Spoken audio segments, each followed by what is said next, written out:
When Spider-Man dies at the hands of Morlun, it's one of the first times I think in Spider-Man comics where it fully commits to Peter Parker being outmatched, not intellectually, not strategically, but physically and completely. For nearly 60 years, we've seen Spider-Man survive through the grit of his teeth, through willpower, or sheer refusal to quit through any circumstance. That does not happen here. There's no last-second trick or miracle save.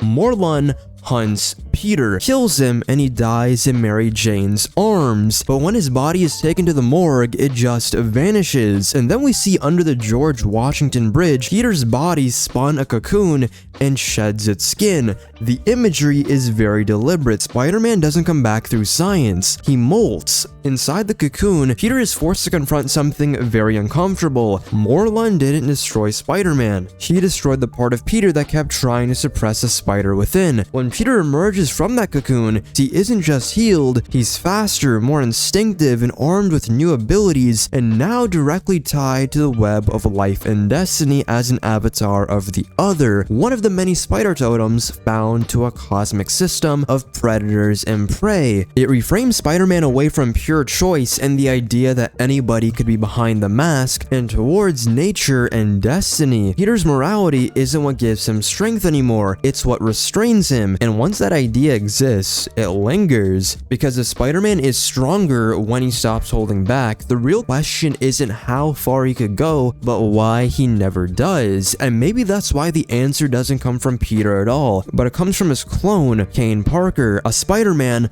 who felt the same power, a man who was touched by the same deity, and a Scarlet Spider who doesn't hesitate to kill. But that's a story for another day, complete with its own really cool spider transformations, and if you want to see it, let me know down below. But in this story, Peter gets braids in Wakanda by the Dora Milaje. Why is T'Challa looking at him like that?